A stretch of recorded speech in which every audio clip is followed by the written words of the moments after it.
அனைவருக்கும் வணக்கம். இந்த வருஷம் மாரத்தானில் 42 கிலோமீட்டர் ட்ரை பண்ணுறவங்களுக்காக நான் என்னென்ன ஃபாலோ பண்ணுறேன் அப்படிங்கிறத ஏற்கனவே டிப்ஸாக கொடுத்துருந்தேன். அதோட கண்டினியூட்டி தான் இது. இந்த ரன் வாக் மெத்தடில் என்னென்ன ஃபாலோ பண்ணணும் அப்படிங்கிறத இன்னும் கொஞ்சம் டீட்டெயில்ஸாக பார்க்கலாம். இந்த ரன் வாக் மெத்தட் ஸ்டார்டிங்லேருந்தே ஆரம்பிச்சிருங்க. ஒரு 5 கிலோமீட்டரோ இல்லை ஒரு 10 கிலோமீட்டரோ போனதுக்கப்புறம் ஆரம்பிக்கக்கூடாது. ஸ்டார்டிங்லேயே ஆரம்பிச்சிருங்க.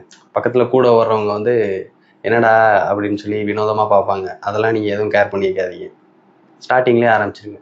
ஸ்டார்டிங்லேருந்து 1/2 கிலோமீட்டர் ஓடணும், 1/2 கிலோமீட்டர் நடக்கணும். இதை ஃபாலோ பண்ணிகிட்டே போங்க. இது உங்களுக்கு எங்கே தெரியும்னா கடைசி லாஸ்ட் 10 கிலோமீட்டரில் இந்த ஸ்டாமினா இருக்கும். அதே மாதிரி நீங்கள் நடக்கும்போது நார்மலாக நடக்கிறத விட நல்லா பிரிஸ்காக நடங்க. மீடியமாக ஸ்டெப் வைக்காம நல்லா லாங் ஸ்டெப்பாக வச்சு பிரிஸ்காக நடங்க. கையை காலை நல்லா வீசிக்கிட்டு நடங்க. அப்போ தான் ஒரு ஆக்டிவாக இருக்கும். 42 கிலோமீட்டர் ஒரு மலை மாதிரி பார்க்க வேணாம். இன்னும் கொஞ்சம் தூரம் ஓடினோம்னா அடுத்து கொஞ்சம் தூரம் நடக்கலாம் அப்படிங்கிறத மட்டும் திங்க் பண்ணுங்க. 42 கிலோமீட்டராக திங்க் பண்ண வேணாம். அதே மாதிரி திங்க் பண்ணிட்டு போனீங்கன்னா உங்களுக்கு அது ஒரு பெருசாக தெரியாது. அதே மாதிரி எல்லாரும் ஃபோன் எடுத்துகிட்டு போக மாட்டோம். சில பேர் தான் ஃபோன் வச்சுக்குவாங்க. மீதி ஆளுகள்லாம் எப்படி இந்த 1/2 கிலோமீட்டர் கணக்கு வச்சுக்கிறது அப்படின்னா ஹைவேஸில் லேம்ப் போஸ்ட் இருக்கும். அது ஆவரேஜாக 5 போஸ்ட்டு ஓடுங்க, 5 போஸ்ட் நடங்க. அது அப்ராக்சிமேட்டாக 1 கிலோமீட்டருக்கு பக்கத்தில் வந்துடும். அந்த மாதிரி கணக்கு வச்சுக்கோங்க. கட்டாயம் தவிர்க்க வேண்டியது என்ன அப்படின்னு பார்த்தீங்கன்னா, புது ஷூ, புது சாக்ஸ் போட்டு ஓடாதீங்க. நீங்கள் ஆல்ரெடி யூஸ் பண்ணதே போட்டு ஓடுங்க. புதுசாக வாங்கி போடாதீங்க. நாளைக்கு மாரத்தான் இருக்குன்னா இன்றைக்கி வாங்கி வச்சுட்டு நாளைக்கு காலையில் போட்டுட்டு ஓடணும்னு நினச்சி போகாதீங்க. அது உங்களுக்கு சீக்கிரமாகவே பிளிஸ்டர் வந்துடும். பழக்கமாக இருக்காது உங்களுக்கு. அதனால் நிறையா பிரச்சனை தான் வரும். அதனால் மினிமம் இந்த ஒரு 25 டேஸ் இருக்குது. இப்போலேருந்தே பழகிக்கோங்க. வாங்குறத முன்னாடியே வாங்கிட்டு இப்போலேருந்தே பழகிட்டிங்கன்னா அது உங்களுக்கு ஈஸியாயிரும். அதே மாதிரி இந்த ட்ரைனிங் பீரியடில் உங்களுக்கு காலில் பிளிஸ்டர் வந்துச்சுன்னா அதை உடச்சி விட்றாதீங்க. நம்ம பண்ணுற பெரிய தப்பே அதுதான். ஊக்க வச்சு பொத்து விட்ருவோம். அது ஆறுறதுக்கு ஒரு வாரத்துக்கு மேலே ஆகும். நீங்கள் அதுவாக விட்டிங்கனாலே 2 நாள் ஆறிடும். காலையில் ட்ரைனிங் முடிச்சுட்டு ஐஸ் க்யூப் எடுத்து கரெக்டாக எங்கெங்கெல்லாம் கொப்பளம் இருக்கோ அது மேலே வைங்க.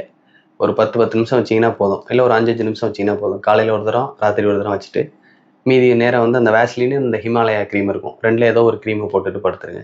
2 நாள் பண்ணாலே போதும். ஆட்டோமேட்டிக்காக சரியாயிரும். அந்த 2 நாளில் நீங்கள் ஷூ போடாமல் செப்பல் போட்டு ரொம்ப தூரம் இல்லைனாலும் கொஞ்சம் தூரமாவது நடந்துட்டு வாங்க. அப்போ தான் அது பழக்கத்துக்கு வரும். ரேஸ் டே அன்னைக்கு கம்பல்சரி ஒவ்வொரு கிலோமீட்டருக்கும் ஒரு தரம் ஸ்டால் போட்டிருப்பாங்க. அதில் வாட்டரு, பனானா, எலக்ட்ரோலைட்டு இது 3ஐயும் கம்பல்சரி எடுத்துக்கோங்க.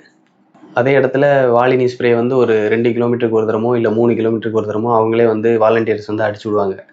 அதை அடிச்சுக்கோங்க. அப்படி இல்லைன்னா நீங்கள் போகும்போதே ஒரு 80 ரூபா தான் வரும். ஒரு சின்ன வாலினி நீங்கள் வச்சுக்கிறது நல்லது. ஏன்னா அது 2 கிலோமீட்டருக்கு 3 கிலோமீட்டருக்கு ஒரு தரம் தான் அடிப்பாங்க. நீங்களே வச்சுக்கிட்டிங்கன்னா, ஏன்னா எப்படியா எவ்வளோ ப்ரிப்பேராக போனாலும் எங்கேயாவது ஒரு இடத்துல கால் பிடிச்சிக்கும், இல்லை ஏதாவது இடுப்பு ஏதாவது பிடிச்சிக்கும்.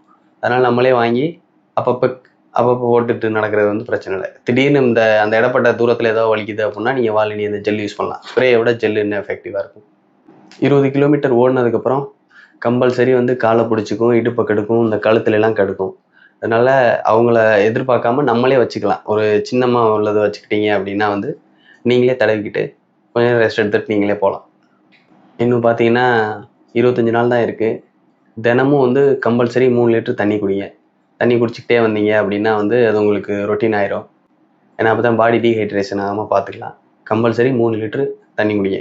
நம்ம அப்படி தண்ணி குடிக்கல அப்படின்னா நம்ம உடம்புல உள்ள நீர்ச்சத்து கம்மியாயிரும். அதனால் ஆட்டோமேட்டிக்காக தலைவலி எல்லாமே வந்துகிட்டே இருக்கும். அதுக்கப்புறம் ரேஸ் டே அன்னைக்கு முன்னாடி என்னென்ன எடுத்து வைக்கணும், எப்படி ப்ரிப்பேராக இருக்கணும் அப்படிங்கிறது சிலது இருக்குது. கம்பல்சரி எதுவுமே நியூ எடுத்துகிட்டு போகாதீங்க. டிஷர்ட் மட்டும் அவங்க கொடுப்பாங்க. மற்ற எதுவுமே நீங்கள் புதுசு எடுத்துகிட்டு போகாதீங்க. ஷூ, சாக்ஸு, ஷார்ட்ஸு எல்லாமே ஆல்ரெடி நீங்கள் போட்டு யூஸ் பண்ணதே கொண்டு போங்க. அதான் நல்லது. இப்போ 40 கிலோமீட்டர் ஓடுறது எப்படியும் 4 o'clock ஆரம்பிச்சிருவாங்க. நம்ம தூரமாக இருந்து போனோம். அதனால் அன்னைக்கு நாள் ராத்திரி தூங்க முடியாது. கம்பல்சரி தூக்கம் முக்கியம். அதனால் அதுக்கு பிஃபோராக உள்ள 2 நாளாவது கம்பல்சரியாக தூங்க பாருங்கள். மினிமம் ஒரு 7 hours இல்லை 6 hours கம்பல்சரி தூங்க பாருங்கள். அப்போ தான் அந்த டயர்ட்னஸ் இருக்காது. அதே மாதிரி ரேஸ் அன்னைக்கு ரேஸ் ஓடுறதுக்கு முன்னாடி காலையில் பிரேக்ஃபாஸ்ட் எடுத்துக்கணும். கம்பல்சரி எடுத்துக்கோங்க. ஈஸியாக ஜீரணமாகக்கூடிய ஃபுட் இருக்கும்ல, அது மாதிரி எடுத்துக்கணும். வாழைப்பழம் இது மாதிரி ஏதாவது எடுத்துக்கணும். அப்போ தான் கொஞ்சம் எனர்ஜி இருக்கும்.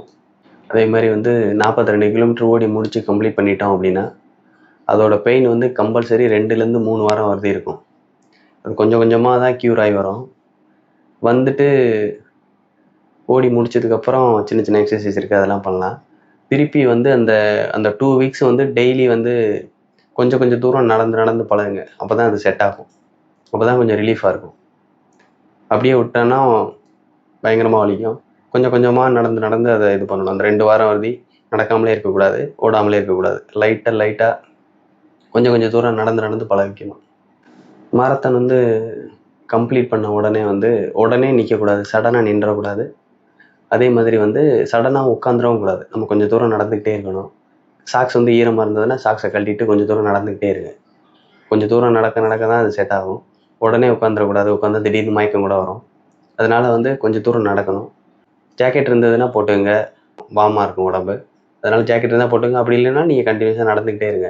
உடனே உட்காந்துடக்கூடாது. ஏன்னா ஒரு சில ஆளுகளுக்கு ஒத்துக்காது. திடீர்னு வந்து கிறுகிறுப்பாக இருக்கும், மயக்கம் வர மாதிரி இருக்கும். அதுக்கு சிலது இருக்கும், அதை கொஞ்சம் பார்த்துக்கணும். எலக்ட்ரோலைட்டு, தண்ணி இதெல்லாம் குடிச்சிட்டு ஒரு 1 ஹவர் ரிலாக்ஸாக இருந்துட்டு அதுக்கப்புறம் சாப்பிடுங்க.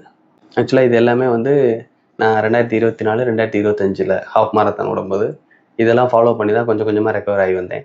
இந்த வாட்டி வந்து 42 கிலோமீட்டர் ஓட போகிறேன். இப்போ இதே மெத்தடை தான் ஃபாலோ பண்ண போகிறேன். ஆக்சுவலாக இதான் 2 வருஷமாக ஃபாலோ பண்ணேன். உங்களுக்கும் இது ஓகே அப்படின்னா இதே நீங்கள் ஃபாலோ பண்ணிக்கோங்க. மிக்க நன்றி.